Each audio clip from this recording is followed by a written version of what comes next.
10th के student ध्यान दें। आज के इस वीडियो में मैं आपको आपकी जो त्रैमासिक परीक्षा होने वाली है उसके लिए मोस्ट इंपोर्टेंट क्वेश्चन सामाजिक विज्ञान का बताने वाली हूँ। बहुत ही इंपॉर्टेंट प्रश्न पत्र ये आपके लिए साबित होने वाला है, तो बिना किसी डाउट के देखिएगा और अच्छे से कंप्लीट करिए, क्योंकि इसके जो प्रश्न है वो सारे ही बेहद इंपॉर्टेंट है। इनसे आपको जो त्रैमासिक परीक्षा उसमें बहुत ज्यादा मदद मिलने वाली है। तो देखिए, बिना किसी डाउट के देखिएगा और अच्छे से कंप्लीट करिएगा। तो देखिए, पहला प्रश्न है हमारा, निम्नलिखित प्रश्नों के सही विकल्प चुनकर लिखिए। तो कर्क रेखा भारत के कितने राज्यों से होकर गुजरती है? तो 8 राज्यों से। किस नदी को दक्षिण भारत की गंगा कहा जाता है? तो गोदावरी नदी को। और किस देश की पार्लियामेंट को डमूचा कहा जाता है? तो जर्मनी होगा। अगला प्रश्न है हमारा, प्रथम विश्व युद्ध में हुई सारी तबाही का जिम्मेदार किसे ठहराया गया? तो जर्मनी को ठहराया गया। अगला जो प्रश्न है वो है हमारा, लोकतंत्र जनता के लिए जनता के द्वारा जनता का शासन है, उपरोक्त कथन है? तो अब्राहम लिंकन का। आगे बढ़ते हैं, जो कि है, भारत में बेरोजगारी का सामान्य कारण क्या है? तो उपयुक्त सभी, यानी कि जनसंख्या वृद्धि हो गई आपकी, दोषपूर्ण हो गए और मशीनीकरण हो गई। तो देखिए, इस तरीके से जो आपका पहला प्रश्न था वो भी हमने आपको अच्छे से आंसर सही बताया है। अब बढ़ते हैं हमारे अगले प्रश्न की ओर, जो कि है, रिक्त स्थानों की पूर्ति कीजिए। तो अरब सागर भारत के पश्चिम दिशा में स्थित है और बेल्शविक क्रांति के फलस्वरूप रूस में समाजवाद का जन्म हुआ और मूल कर्तव्य 84वें संशोधन द्वारा जोड़ा गया। और भारत में सबसे बड़ी अफवाह द्रोणी गंगा नदी की है। और जो प्रथम विश्व युद्ध के बाद जर्मनी में वेमर गणतंत्र की स्थापना हुई। और जो क्रियाएं आय प्राप्त करने के लिए की जाती है उन्हें आर्थिक क्रियाएं कहते हैं। तो देखिए, इस तरीके से जो आपका दूसरा प्रश्न था वो भी आपका अच्छे से आंसर सहित हमने कंप्लीट कराया। अब बढ़ते हैं हमारे अगले प्रश्न की ओर, जो कि है आपका सही जोड़ी बनाइए। तो देखिए, देखते हैं और अच्छे से कंप्लीट करते हैं। तो देखिए, तीसरा प्रश्न पहला है आपकी जोड़ी, सुंदरवन राष्ट्रीय पार्क, तो बंगाल होगा।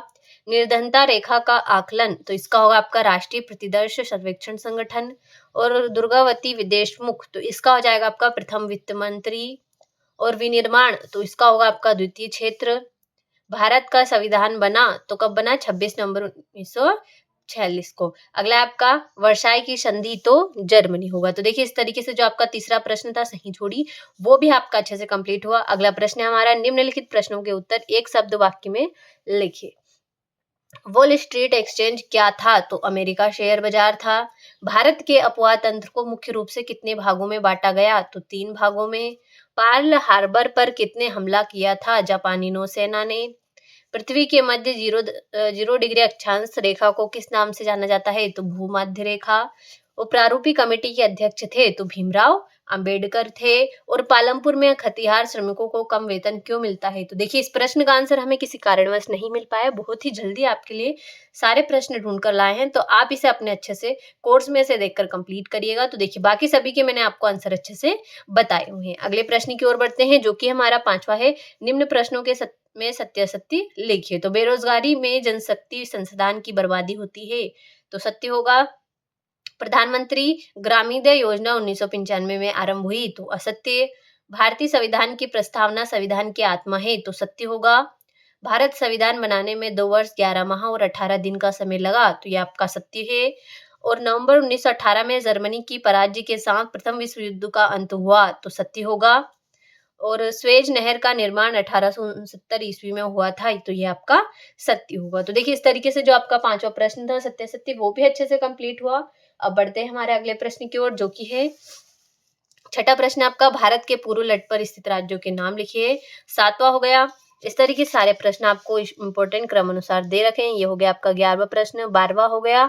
आगे है, तो देखिए, ये हो गया आपका 13वां प्रश्न, भारतीय संविधान की प्रस्तावना लिखिए। संविधान निर्माण क्यों आवश्यक है? 15वां हो गया, जन्म दर से क्या आशय है? इस तरीके से ये हो गया आपका 16वां प्रश्न। 17वां हो गया। 18वां हो गया। 19वां हो गया। और ये हो गया आपका 20वां प्रश्न। 21वां हो गया कि 1900 से 1930 के बीच रूस में महिला कामगार की स्थिति क्या थी? ये हो गया आपका 22वां प्रश्न। और ये हो गया आपका 23वां प्रश्न। तो देखिए, दिए गए मानचित्र निम्नलिखित किन्हीं 4 को दर्शाइए। तो यहाँ पर मानचित्र आपको दर्शाना है। तो देखिए, इस तरीके से कुल 23 प्रश्न आपको इस प्रश्न पत्र में देखने को मिलने वाले हैं। तो सारे ही बेहद इंपॉर्टेंट प्रश्न हैं आपके। आपको जो त्रैमासिक परीक्षा है उसमें आपकी बहुत ज्यादा मदद करने वाले हैं। तो अभी के लिए इनको अच्छे से स्क्रीनशॉट के माध्यम से कंप्लीट करिएगा।